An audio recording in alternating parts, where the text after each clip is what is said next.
Hola, hola, ¿cómo están? Yo soy Gustavo Goñi y tú eres. El padre Monty, Y juntos hacemos. el podcast de Monty y Goñi.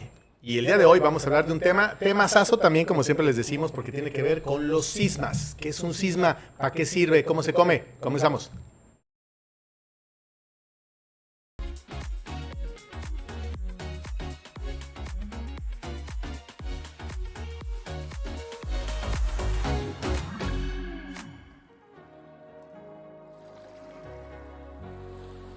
Y aquí estamos con ustedes, Me estaba poniendo un pellejito a disculpar.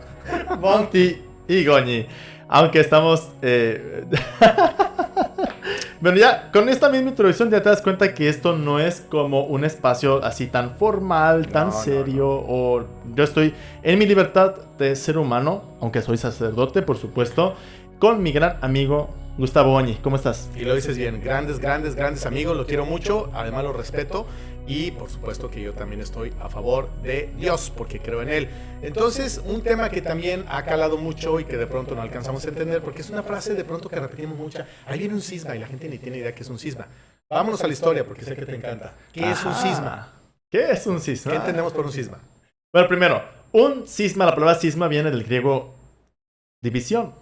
Okay. O una fractura. Okay. Eso significa un cisma. En este caso, de la gran familia o el gran árbol de lo que es la Iglesia Católica, cuando una rama o un miembro se separa, a eso se le llama técnicamente un cisma. ¿Y podría ser utilizada la palabra en otros términos? ¿Un cisma político, un cisma económico, un cisma social? También, sí. En general, los cismas son divisiones o fracturas que puede haber en una empresa, en un partido político. En una familia, ¿qué tal? En una familia, un cisma familiar, también. Porque se dividen por las herencias, por las broncas, por lo que sea. Ok, entonces cisma, digamos que para entenderlo todos, es como una división, una fractura. Una fractura o una división. Ok, ahora lo interesante.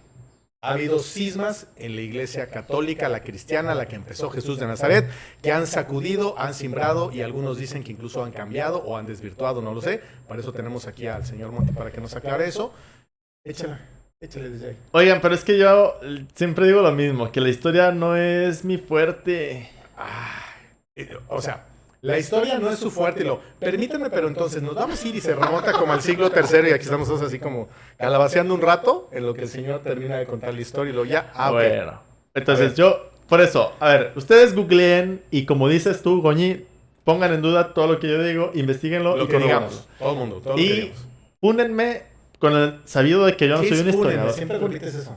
¿Funar? Bueno, eso viene de un juego ya muy viejo, de hecho voy a ver cómo se dice ahora. Es que yo no tengo idea de qué es. Siempre dice yo no entendía fúmenme. Pero has oído eso de que lo No, funaron. No, lo he oído contigo. Conmigo. Pero me daba pena. Es Yo como- tenía en confianza. Es como cuando en las redes te aniquilan o te acribillan, pero viene de un juego que se llama Among Us, que a la gente cuando la mataban decían lo funaron. Ahí déjalo Es mejor. una jerga normal actual, ahorita ya ¿Una muy... qué?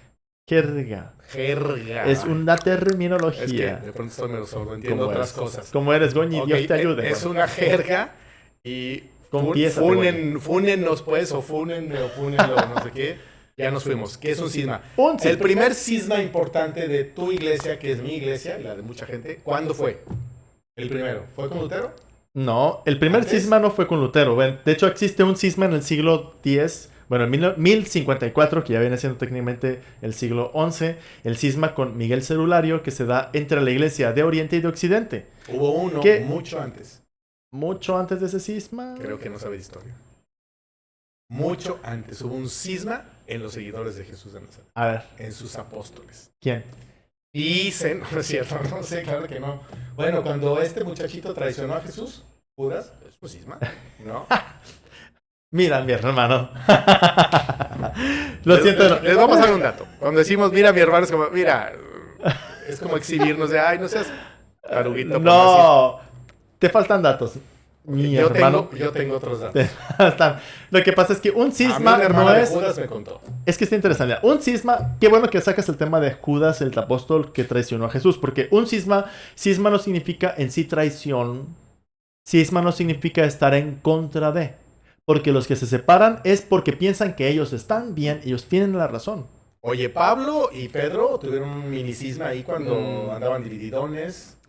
Más bien tuvieron sus diferencias. Sus diferencias en el acontecimiento de Antioquía, que está expresado en el libro de los Hechos de los Apóstoles. Hubo ahí diferencias entre ellos, Pero gracias a Dios y al Espíritu Santo, los apóstoles se convocaron junto con todos los otros líderes de la Iglesia Católica en Jerusalén y resolvieron sus diferencias con los testimonios de la evangelización que hubo a los paganos. Perdónalo, Señor, porque no sabemos lo que siempre cruzan al Espíritu Santo, cuando a lo mejor no tuvo que ver nada. Pero bueno, en este caso creo que sí te asiste. Se pusieron de acuerdo y sí expresaron que las diferencias no iban a interrumpir la evangelización a los que no eran paganos. El concilio de Jerusalén era lo de la circuncisión, ¿no? De que unos exacto. Que sí y otros que no. Entre otras cosas, la mentalidad de algunos que provenían los primeros discípulos de Cristo, provenían del judaísmo, entonces querían obligar a los que no eran del pueblo judío a vivir todas las costumbres de su cultura judía. Que la más fuerte en el tema de los hombres era el tema de la circuncisión, que fue el tema de discusión. Al menos es porque haces esa señal. Que si sí o que si no, es que soy italiano, tengo ascendencia italiana.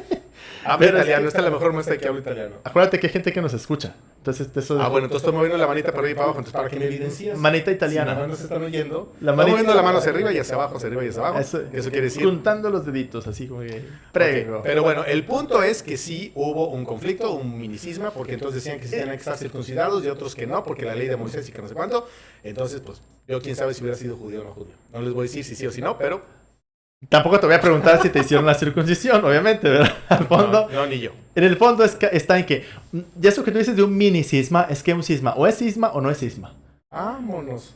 Exacto, porque las diferencias siempre... O te encarajas de veras o a mí no me Es que siempre ha habido diferencias y las diferencias son interesantes. Nada menos que padre, mira, tú que estás escuchando este podcast, ¿por qué lo estás escuchando? Porque te encanta ver cómo casi nos agarramos aquí del chongo, el Goñi y yo. Cómo casi nos acabamos peleando. Así pero como chongo, no, nos estamos quedando pelones los dos. Somos amigos. Entonces, pero gracias a que hay diferencias, gracias a que hay puntos de vista, esto se hace Me quedé pensando.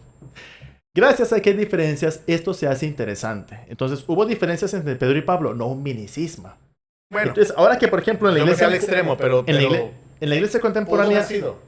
La iglesia contemporánea encontramos muchas sensibilidades, muchas voces y miles de micrófonos para hablar y publicar. Entonces, mucho el temor de la gente es que hoy dicen, va a haber un cisma. Hay diferencias, pero de hecho, no es un se dice cisma. Que viene, y esto no es broma, dicen que viene un cisma bastante fuerte al interior de nuestra iglesia católica. Y una de dos. Bueno, no que se acabe porque la iglesia es de Dios, ¿estamos de acuerdo? Es de Jesús. Claro, sí. Está sustentada en él. Pero dicen, o apuntala o... Es que así ha sido siempre. Desbarranca.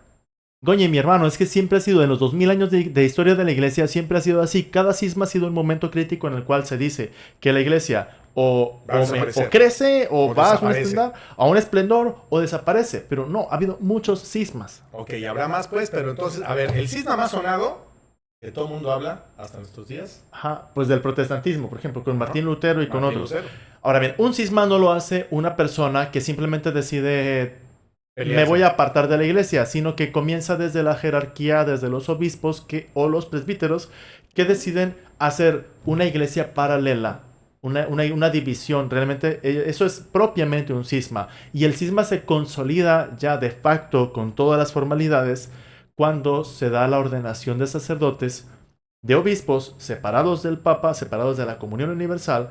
Esos obispos ordenan a otros sacerdotes y ahí es cuando ya se establece formal y propiamente una división. ¿Por qué? Porque el poder sobrenatural que tienen los obispos no lo pierden.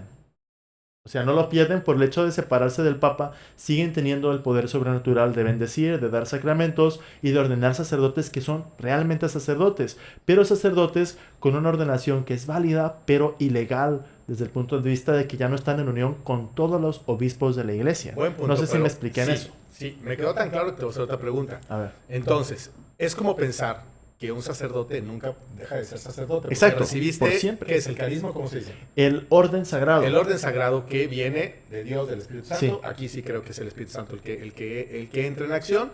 Entonces, nunca dejas de ser. A lo mejor tienes diferencias, a lo mejor te corren, te expulsan, te sales. Te prohíben el como ejercicio, lo que sea. No, y no, pero siempre eres sacerdote, puedes confesar, puedes comulgar, puedes ofrecer una misa privada, I don't know.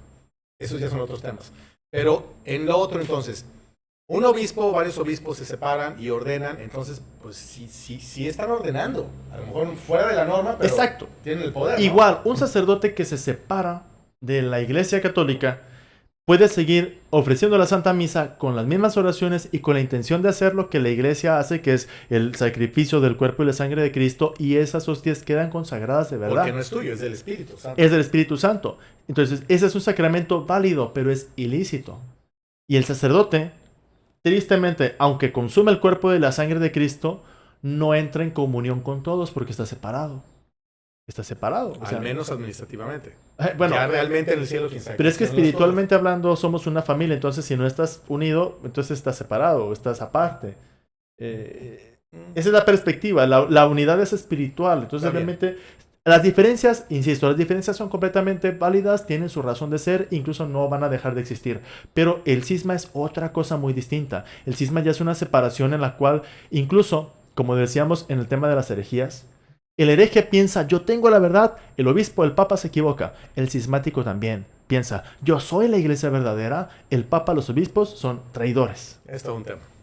Es la mentalidad del cismático. El cismático piensa que está haciendo el bien. El cismático piensa que está en lo correcto, que el papa es antipapa o que es, no sé, es falso o es ilegítimo. Entonces yo estoy siendo el pequeño grupo de gente fiel, de gente honesta, de gente que quiere hacer lo que Cristo hizo. Y pensemos, incluso salvando las intenciones de la gente, que puede ser algo que se hizo en una buena voluntad o en un error de conciencia, así extremando las cosas. ¿A qué punto? Que lo que en un primer momento, por ejemplo, pudo haber sido un acto de rebeldía, de oposición, de separación drástica o de objeción de conciencia, con el paso de los años y de las generaciones ya nacen cristianos que originariamente forman parte de esas iglesias que se separaron, forman parte de esas expresiones de fe cristiana. Entonces ya ellos, ¿qué tan culpables se les puede considerar de algo que ocurrió 100, 200 años atrás? Pues nada. O sea, ellos ya nacieron así. Nacieron, por ejemplo, un cisma muy sonado no fue por un obispo, sino por una reina. El rey Enrique VIII, mejor dicho. El rey Enrique VIII es el que declara la separación de la iglesia de Inglaterra respecto de la iglesia de Roma. Y el cisma anglicano ocurre cuando los obispos se suman a esto. Pero no así, por ejemplo, otros como Tomás Moro, que fue gran canciller del rey, fue de los altos agentes de su gobierno y era católico. Y él dijo al rey que estaba equivocado en hacer eso. Pues así le fue a Tomás Moro. Una boda o algo así, ¿no? A Tomás Moro, sí. Sí, porque Enrique VIII quería divorciarse. Y como no existe divorcio en la iglesia católica, pues esa cara que pone el bañero. Pues pobre rey, a lo mejor estaba con toda la razón asistida y... Bueno, tampoco es que... Tampoco entiendo en qué nivel, pero... Perdón que lo interrumpa. O sea, ¿sí sabes la historia de Enrique VIII más o menos? No. Bueno, un poquitillo. O sea, no es que estuviera él conforme con la mujer Ana Bolena. Después también la repudió y se casó con otra y otra y otra. O sea... Es que Anita también traía su historia, ¿no? Ah, bueno. Pero... Anita, viste igualado. Ve nomás. Decía mi madre que yo había nacido en Buckingham. Esto y más en la revista Hola de este mes, Verato. Que yo nací en un lugar equivocado, porque traigo toda la pinta de rey. Oy. Bueno, ok, mi rey. Vamos a ver. Vamos a ver. My king. Ok, a ver. Estamos viendo los cismas. Los cismas tristemente inician o pueden haber iniciado por un acto de, ponle tú, rebeldía, objeción de conciencia, enojo, lo que haya sido. Un tema político. ¿Cómo? ¿Así? Tema político. Un tema político. Porque yo digo y soy el rey y a mí no me puedes contradecir. Exactamente, mira. El cisma de Oriente que les comentaba del siglo XI, 1054, ese cisma se combinan las partes, digamos, religiosas o doctrinales con las partes políticas. Luego existen cismas netamente políticos como encontramos de Enrique VIII y de la Iglesia Anglicana.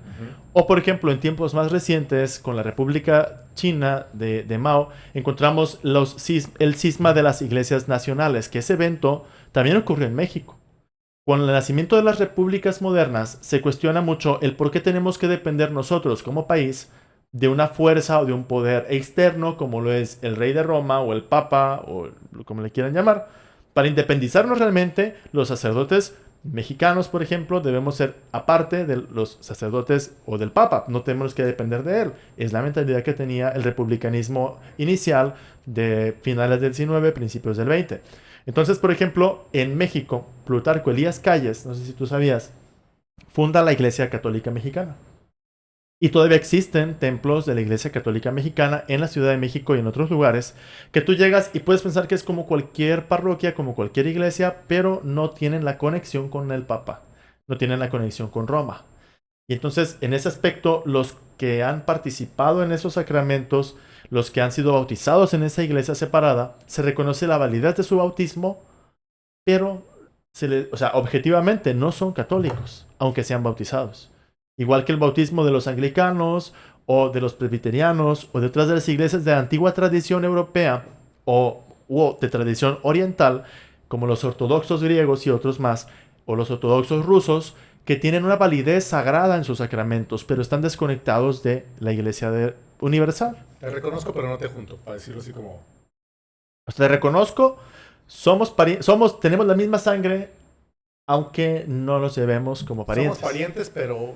Somos parientes, raro, pero no nos llevamos. Porque bueno, ¿quién empezó con el tema del ecumenismo más? ¿Fue Juan Pablo II? Bueno, es que justamente esa idea del ecumenismo está extraordinaria, porque la Iglesia Católica desde mitad del siglo XX, el Papa Juan XXIII convoca un concilio ecuménico. La palabra ecuménico viene de ¿cómo era esto? Bueno, lo común. La casa común, ¿no? De la casa común, de lo que tenemos en común, de los parientes, vamos a decir así, en un lenguaje muy traducido y muy así más desglosado y coloquial. Vamos a reunirnos todos los cristianos. Entonces el Papa Juan XXIII convoca un concilio ecuménico. No había ocurrido desde la Edad Media. Es un buen. Había otro intento de concilio ecuménico en el Vaticano antes de la Revolución Republicana, pero se interrumpió. Se llamó el Concilio Vaticano I en el siglo XIX finales. Luego se da este Concilio Vaticano II, convocado por Juan XXIII. Y el escándalo fue que invitó a los obispos de esas antiguas iglesias de tradición europea, como los anglicanos, los evangélicos luteranos, los de Escocia, presbiterianos, etcétera, etcétera. Medio disléxico aquí el señor cura. ¿Y qué pasa? Que para muchos ya ese fue un acto de traición al catolicismo.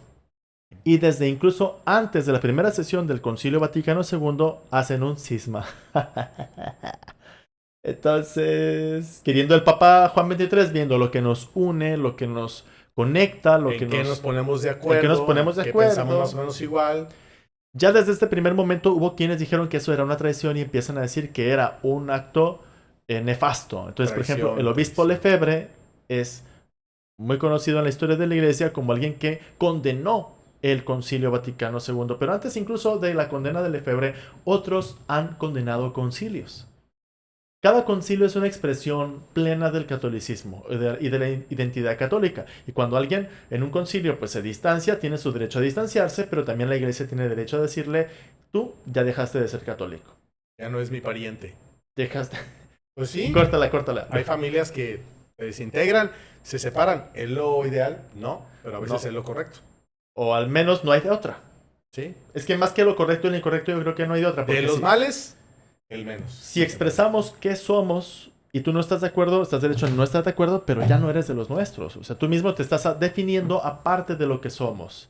Entonces, el Concilio Vaticano II, como concilio ecuménico, también da pie a muchos encuentros con iglesias separadas. Y aun cuando lo que nos suena mucho son esas iglesias de la Reforma Europea, que se separaron por un afán de santidad, Hay que decir que la separación de los evangélicos obedece a una búsqueda de lo esencial, a una búsqueda del origen, una búsqueda de la pureza del evangelio, a una iglesia sin tanto afán territorial como lo hubo, ya lo conversamos en otros episodios del podcast, el afán del territorio, el afán del poder, el afán de la influencia en el orden social, así directamente político, no, ya digo, en las acciones de caridad o de inspiración que podemos hacer nosotros desde la perspectiva cristiana de los valores, sino ya de una agenda política. O sea, todo eso los evangélicos de la Reforma en sus predicaciones es lo que proponían. Aunque esos cismas, en algunos casos, por ejemplo, de la iglesia alemana, se suma también la parte política porque a los príncipes de Alemania les conviene no dar impuestos a Roma. Sí. Como reyes católicos y príncipes católicos daban tributos a Roma, al Papa. El hecho de decir, somos iglesia nacional, somos iglesia independiente, Aquí ya se acabó. se Vale, acabó. bye. Entonces, por cuestiones de dinero también, pues dejamos de ser parientes. Generalmente por ahí se pueden quebrar mucho las Y relaciones. cuántas familias también, ¿verdad? Se separan por Es patrimonio, por herencias, por dineros. Tristemente. Así que el ecumenismo que tú refieres, Goñi, el ecumenismo es ese esfuerzo por buscar lo que nos une. Y desde el Concilio Vaticano II, en nuestra época, estamos en un periodo esplendoroso de encuentros, de escucha, de conversaciones, de expresiones conjuntas, porque más que acuerdos o votaciones, son declaraciones conjuntas. Por ejemplo, uno de los puntos que separó mucho a los luteranos de los católicos es el tema del bautismo y la doctrina del pecado original. Eso tal vez no está mucho en la mentalidad común de la gente. Otro punto que separaba mucho a los evangélicos de los católicos era todo lo referente a la Sagrada Escritura. ¿Te acuerdas que comentaba que a la gente tenía prohibido tener las Biblias en sus casas? Sí, sí, sí. ¿Tú desde cuándo recuerdas que había Biblia en tu casa? O sea, Hijo, siempre. no sé, yo cuando mi mamá ya tuvo su proceso de regreso a casa, Ajá. de cambio de conversión, la latinoamericana fue la primera que llegó a casa. Y de hecho ella me regaló una Biblia que ahí sigue, media aterrada porque no alcanzó a ver por las letras chiquitas, lo uso en una aplicación, organización de la iglesia, ya tenemos Ajá. aplicaciones. Aplicaciones. Pero pues sí, no hace mucho. Y es que 20 años, justo 30 años, algo no sé. que es muy triste es que a veces, yo lo recuerdo cuando estaba chavo en el catecismo, en el grupo de jóvenes, O sea, antier. siendo adolescente yo recuerdo Estaba joven, estaba joven. que decían, ahí vas con la Biblia en el brazo, pareces protestante. Ande. O sea, entre los católicos era como que, ¿eres Mal católico? visto. Bueno, mal visto, era... No mal visto, pero era como de chunga, ¿no? Porque sí, efectivamente, los hermanos separados que le dicen que yo tengo grandes amigos de ese lado, de la banqueta, pues al menos sí la estudian, sí la leen y sí la traen. Sí. Nosotros ni la estudiamos, ni la leemos, ni la traemos. Al menos yo visnando. O sea, podría ser, o sea, qué triste que no sea parte de la identidad de al menos en el imaginario de lo que somos los católicos, tú ves a alguien con el rosario en la mano y dices es católico, con la Biblia en la mano es protestante. Entonces, ahora ya en el paso de los años, estos encuentros de escucha ha permitido declaraciones en conjunto. Por ejemplo, la Sagrada Escritura para nosotros es central. La gente debe conocer, debe tener una preparación, una formación bíblica. Eso es algo muy nuevo en la Iglesia Católica y es un valor que tienen desde el principio los cristianos evangélicos. La Iglesia Católica no se ha protestantizado. La Iglesia Católica ha escuchado qué elementos de verdad y elementos valiosos tienen esas otras expresiones de cristianismo. Y nosotros hemos descubierto que forman parte de nuestra esencia también como discípulos de Cristo. Entonces, el ecumenismo es el esfuerzo de caminar juntos hacia la unidad, pero no una unidad de uniformidad, sino una unidad en la cual se respetan las diferencias y se aceptan cómo nos podemos enriquecer unos a otros en ese patrimonio espiritual. No sé cómo a qué te suena todo esto, Goñi, del ecumenismo como movimiento, como historia, como vida. Yo estoy así como perico ¿Ya te en estás su durmiendo? jaula. ¿Te estoy Es que arrullando? fuimos a comer caldillo sonorense y como que me dio el mal del puerco, entonces todo lo oigo y que el ecumenismo hace como que me rebota. Pero estoy totalmente de acuerdo con lo que te digo. Sí, bro. Ok, entonces, cuando, por ejemplo, tú has escuchado hablar de que va a haber un cisma. Mucho. Mucho, has escuchado Es hablar más, de la un gente cisma. como que empuja, quieren que haya, que corra sangre, que el Papa salga y diga y griten y todo. Obviamente nos encanta el ruido a los seres humanos, pero pues yo creo que cismas pues hay todos los días y en todas partes porque diferencias siempre han existido, existen y van a existir. Creo que aquí lo importante es que cada uno tome pues lo que tenga que tomar, que haga lo que tenga que hacer. Vienen tiempos de cambio, vienen tiempos difíciles, tiempos convulsos y pues bueno, la verdad es que cada uno que haga lo mejor que puede con los elementos que tenga a la mano. No hay que tener miedo a los cismas, finalmente han empujado reformas y cambios que quizás eran necesarios, como dirán mis hermanos, a lo mejor el Espíritu Santo se cruzó, movió el tablero y dijo, a ver si se ponen de acuerdo y a veces vale la pena un poco de desorden, ¿no? Y es que al final sí, o sea, existen puntos en los cuales con el paso de los años, con el tiempo, ya nos hemos dado cuenta, por ejemplo, que Lutero tenía la razón en varios puntos. Y había expresiones Y reconocido por la iglesia, ¿no? Por los líderes católicos. Dicen, sí, no estaba tan mal. Hay puntos en los cuales nosotros como católicos nos distanciamos de lo que propone Lutero, pero hay puntos en los cuales que solo porque Lutero lo dijo, nosotros nos habíamos distanciado y que lamentablemente son puntos que pertenecen a la esencia de nuestra vida como discípulos. Y justamente hablé de esto, de la escucha y de la lectura y del estudio bíblico.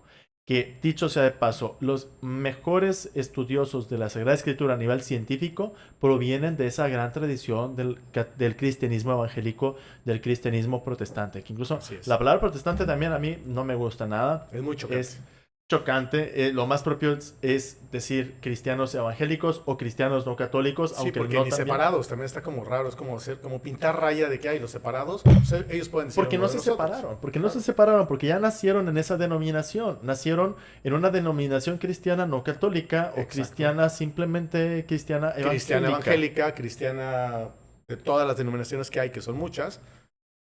Además, hay gente muy buena también. Y hay gente también no tan buena, supuesto. como en todos lados. Yo Pues creo como que en todos esto lados. no es un tema de sello, ¿no? Ni de tatuaje, pero bueno, cada uno que haga lo mejor que puede y que le eche ganitas. Creo que más o menos ha quedado claro lo que es un cisma y pues Sí. no hay que tenerles tanto miedo. Ahora bien, en los últimos años también existe, como tú decías, entre los medios de comunicación y de algunas redes o cuentas, el afán de mostrar como el conflicto, de hacer que las diferencias sean el tema y no el medio para llegar a un encuentro. Porque las diferencias, puestas así como puras diferencias, se prestan a interpretarlas como choque, como división, ya prácticamente como un cisma. Encontramos que en la Iglesia Católica, aunque tenemos como figura central de comunión el Papa, y en cada obispo también agentes de comunión, es decir, de conexión entre nosotros, que nos dan guía, que nos dan identidad en lo que nos enseñó Cristo, aún con eso hay un gran margen de operación, hay un gran margen de adecuación de la vida de fe a lo que se da en cada país, a lo que se da en cada región. Y entonces, por ejemplo, yo he escuchado mucho del llamado cisma de la Iglesia alemana. Ese término, ese eslogan, ese lema, tú lo has oído, ¿no? En Sí. medios diversos. Que la iglesia alemana va a llegar a un cisma. La iglesia alemana se va a separar de Roma. Puede tener desacuerdos, una conferencia episcopal, puede tener políticas que sean distintas a las que se están gestando en otros países o en otros continentes. Eso no significa un cisma. Si, por ejemplo, un país decide, suponiendo, ¿no? Que no va a haber párrocos. Imaginemos, ¿no? Una cosa es como muy... Pues ya mejor cerramos la iglesia, como para qué. No, o sea, por ejemplo, es que en Alemania sucede un tema, que Alemania son un país que por esa tradición del evangelismo separado de Roma, y aquí no estoy diciendo ni en contra ni nada, por ese evangelismo separado de Roma, también los católicos han estado influidos o influenciados por esa mentalidad de vamos haciendo lo nuestro. Y entonces, por ejemplo, encontramos que en Alemania muchas parroquias no tienen un gobierno donde el párroco manda, sino que el párroco es como uno más en un organigrama de funcionamiento en el cual hay un administrador que puede ser una mujer. En la parte económica, en la parte de los servicios, de la organización de las catequesis, de los mismos actos del culto, los horarios, etc. En Alemania a veces se contrata a una persona que es el gestor o la gestora parroquial que organiza, ¿sí? Y entonces al sacerdote se le asignan funciones de eso, de lo que hace propiamente el sacerdotal, pero el sacerdote no es el multiusos, como por ejemplo en mi caso, o en el caso de México, o de nuestra idiosincrasia, ¿eh? ¿Tú lo has visto, no? El sacerdote... O sea, tiene como 30 asistentes si le parecen pocos, está bien. Y yo tengo pocos, realmente. 28. Hay padres, pero hay padres que hacen todo realmente. El contar las moneditas de la misa y el arreglos de la iglesia y Otro tema, diezmos hacer compras. y demás. Hay que hablar de eso, ¿no? Mande. Diezmos y demás. Sí, bueno, también podemos hablar de ese tema. Lo voy a apuntar para la segunda temporada, porque dices tú que ya va a ser el final de temporada, ¿no? Sí, no, pues ya. Hay de disculpar, pero este episodio está como lentón, está como así. O soy yo Tú el que tiene estás así sueño. como con el mal del Tengo el mal del porky. No, pero bueno, dándole quizá ya un poquito final al tema. Insisto, los cismas pues a veces son necesarios, ¿no? Es como en una familia, pasa un problemita, a veces tienes broncas, te separas un rato, pero cuando el amor es amor, pues terminas por regresar, aclarar las cosas. Y si no, pues ni modo, hay veces que más vale que tú allá y yo acá. Y no le tengamos miedo a diferentes modos de ser, diferentes modos de hacer la iglesia. el hecho de que tú veas que en un país están haciendo las cosas de una manera no significa que dejaron de ser católicos, no significa que ellos ya rompieron con el Papa, que ya se dividieron de todo, no. Ten en cuenta que hay un gran margen dentro de lo católico para la expresión propia de cada lugar, para la gestión de los dineros, de las políticas internas, de incluso cómo se celebran algunos sacramentos, etcétera. Pero para hablar incluso de las diferencias culturales, podemos conversar en otra ocasión también de esto. Sin duda alguna. Y te invitamos a seguir este podcast, aunque este capítulo salió un poquito más corto por términos de Porque producción. tengo sueño. No solo por eso, es que tienes un vuelo, ¿no? Sí, vuelo al rato y hay cosas que hacer, el padre tiene misa, entonces pues bueno, cada uno tenemos actividades que hacer y me tiene levantado desde Además las 6 que de la mañana. Estamos aprendiendo a hacer este podcast porque yo capítulo, este episodio... Ha estado mejor dicho, atropelladón. este episodio yo creo que he golpeado el micrófono como unas 20 veces y yo pido perdón a la gente que tiene audífonos, que nos está escuchando porque de repente, pum, pum, pum. Y pum, me has pum, pisado como 5. de pisada. Ya metí yo acá el piecito para atrás. Y yo ni en cuenta. Pater, qué gusto. Tony. Y pues bueno, sobre todo ustedes, por favor, su atención. Ya saben que si les gusta, les resuena, etcétera, pues compártanlo, suscríbanse. Y si no, pues déjenlo pasar. Hay muchas opciones. Gracias a ti por suscribirte y te invitamos a vernos, no solo a escucharnos a través de YouTube, por el canal de Padre Monti Oficial y a seguirnos en las redes sociales. De Gustavo Goñi, de Padre Monti. Y pues ahí los esperamos en la segunda temporada. Segunda temporada, pero no nos vamos a tardar mucho. No mucho. Somos Monti y Goñi. Acuérdate que entre el cielo y el suelo... Está Dios. Afortunadamente, está Dios. Hasta pronto. Hasta pronto.